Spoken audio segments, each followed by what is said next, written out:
मैं इस वीडियो में आपको बताऊंगा कि आप या आपके घर में लगे सिंगल फेस मोटर या 3 फेस मोटर को आप 2 अलग अलग जगह से कैसे चला सकते हैं। मान लीजिए आपके घर में एक 3 फेस से सिंगल फेस मोटर लगा है, जिसको आप किराए के मकान में जो किराएदार हैं उनको भी पंप यूज करने के लिए दे रहे हैं। तो उस कंडीशन में आपको किराएदार से कितना बिल लेना है, उसके लिए आपके जो किराएदार है उसके मीटर में ये शो होना चाहिए, जो जितना मोटर यूज करे उसका बिल उतना आए। मोटर को 2 अलग अलग जगह से चालू बंद करने के लिए आपको बहुत कनेक्शन मिल जाएंगे, जैसे कि इंडिकेटर वगैरह यूज करके स्टार्टर से ही आप 2 अलग अलग जगह से पंप चालू बंद कर सकते हैं। लेकिन उसमें एक रिस्क ये रहता है कि यदि आपके यहाँ घर से पंप चालू है, घर के स्टार्टर से, लेकिन किराएदार यदि गलती से पंप चालू कर दिया तो मोटर जल सकता है, शॉर्ट सर्किट हो सकता है।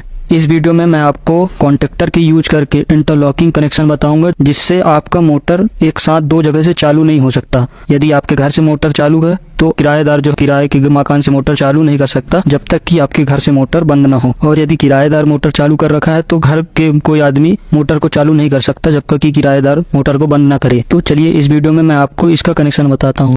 तो हमारे घर का ये मीटर है, उसके साथ हमारा ये एमसीबी लगेगा और साथ में एक कॉन्टेक्टर और एक एनओएनसी यूज करेंगे। इसी प्रकार हमारे किराए के मकान में एक मीटर है, उसके लिए हमने एक एमसीबी लगाया 2 पोल का और एक कॉन्टेक्टर यूज में लेंगे और एक एनओ और एनसी लेंगे। मीटर का कनेक्शन तो आपको पता ही होगा, दोनों मीटर का कनेक्शन हम कर लेते हैं। हमने मीटर के आउटपुट को जो है एमसीबी के दोनों टर्मिनल फेस और न्यूट्रल को जोड़ दिया है। इसी प्रकार किराए वाले मकान में हमारा जो मीटर लगा है उसके आउटपुट को हम एमसीबी के फेस व न्यूट्रल वाले टर्मिनल में जोड़ दिया है। अब क्या करेंगे कि अब इसकी पावर वायरिंग करेंगे। हमारा मोटर रहेगा, उसको पावर चाहिए होगा, तो क्या करेंगे, सबसे पहले इसकी पावर वायरिंग करेंगे, उसके बाद हमारा कंट्रोल वायरिंग होगा। तो पावर वायरिंग के लिए क्या करेंगे, जो हमारा ये एमसीबी का आउटपुट फेस व न्यूट्रल निकलेगा, इसको हम कॉन्टेक्टर के L1 व L2 टर्मिनल में जोड़ेंगे। यदि आपके घर में 3 फेस मोटर लगा है तो आपको जो है 3 फेस को जो RYB होता है उसको कॉन्टेक्टर के L1, L2, L3 तीनों टर्मिनल में जोड़ना है। हमारे यहाँ सिंगल फेस मोटर है तो हम क्या करेंगे कि एमसीबी के आउटपुट फेस और न्यूट्रल को हम कॉन्टेक्टर के L1 व L2 टर्मिनल में जोड़ेंगे।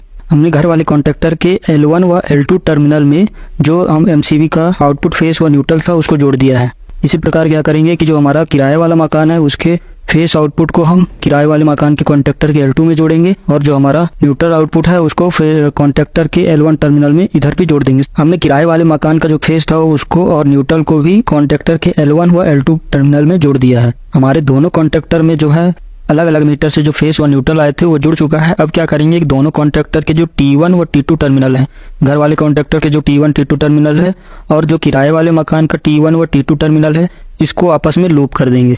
हमने दोनों कॉन्टेक्टर के T1 व T2 टर्मिनल को आपस में लूप कर दिया है, जिससे हमें एक सिंगल आउटपुट मिल जाएगा।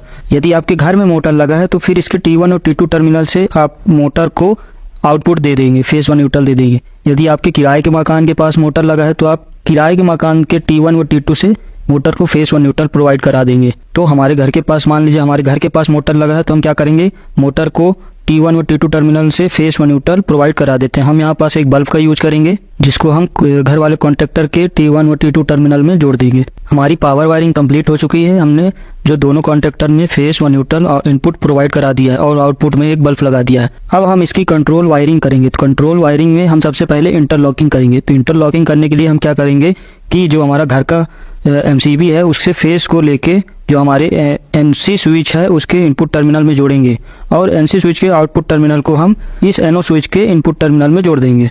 हमने कंट्रोल वायरिंग में क्या किया है, हमारा घर वाला सप्लाई था उसके फेस को हम एनसी स्विच के एक टर्मिनल में जोड़े हैं और उसके एनसी स्विच के आउटपुट को हम एनओ स्विच के इनपुट टर्मिनल में जोड़े हैं।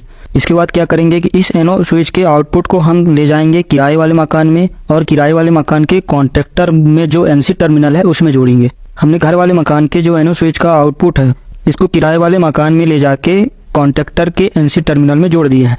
अब क्या करेंगे, इस एनसी टर्मिनल का जो हमें आउटपुट प्राप्त होगा उसको ले जाके घर वाले मकान के कॉन्टेक्टर के A1 टर्मिनल में जोड़ेंगे। ये हमने किराए वाले मकान के एनसी टर्मिनल का आउटपुट जो है उसको ले जाके घर वाले कॉन्टेक्टर के E1 टर्मिनल में जोड़ दिया है। अब घर वाले कॉन्टेक्टर के A2 टर्मिनल में हमें न्यूट्रल सप्लाई देना होगा। तो क्या करेंगे, जो L1 में हमने न्यूट्रल जोड़ा था यहाँ से एक वायर ले जाके इस A2 टर्मिनल में जोड़ देंगे। L1 टर्मिनल से न्यूट्रल को ले जाके A2 टर्मिनल में जोड़ दिया है। हमारे घर वाले कॉन्टेक्टर का जो है इंटरलॉकिंग किराए वाले मकान से हो चुका है। अब क्या करेंगे, किराए वाले मकान का इंटरलॉकिंग घर वाले कॉन्टेक्टर से करेंगे। तो उसके लिए क्या करेंगे, जो हमारे किराए वाले मकान में एमसीबी लगा है उसके फेस आउटपुट को एनसी स्विच के इनपुट टर्मिनल में जोड़ेंगे और इस एनसी स्विच के आउटपुट टर्मिनल को एनओ स्विच के इनपुट टर्मिनल में जोड़ देंगे।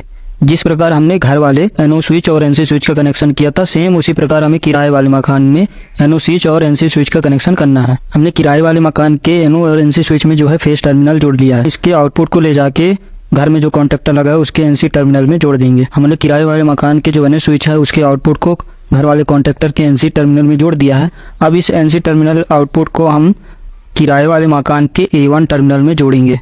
सो हमने घर वाले कॉन्टेक्टर के एनसी टर्मिनल को किराए वाले मकान के A1 टर्मिनल में जोड़ दिया है। अब क्या करेंगे कि हम इस A2 टर्मिनल में हमें न्यूट्रल प्रोवाइड कराना है, तो इस L1 न्यूट्रल इनपुट से हम इसको न्यूट्रल प्रोवाइड करा देंगे। सो हमने इस A2 टर्मिनल में जो है न्यूट्रल प्रोवाइड कराने के लिए L1 टर्मिनल से जोड़ा है। तो इस प्रकार दोस्तों हमारे दोनों कॉन्टेक्टर का इंटरलॉकिंग हो चुका है। इंटरलॉकिंग का ये फायदा है कि इस कॉन्टेक्टर के चालू रहने पे ये कॉन्टेक्टर चालू नहीं होगा, और यदि इसकी ये दूसरा वाला कॉन्टेक्टर चालू है तो ये पहला वाला कॉन्टेक्टर हम चालू नहीं कर सकते जब तक कि इसको एनसी स्विच से बंद ना किया जाए। हमारे दोनों कॉन्टेक्टर का इंटरलॉकिंग तो हो चुका है, लेकिन अभी होल्डिंग नहीं हुआ है। इससे ये होगा कि हम जिस कॉन्टेक्टर के एनओ स्विच को जब तक दबाएंगे तभी तक वो चालू रहेगा। जैसे हम एनओ स्विच को छोड़ेंगे कॉन्टेक्टर बंद हो जाएगा।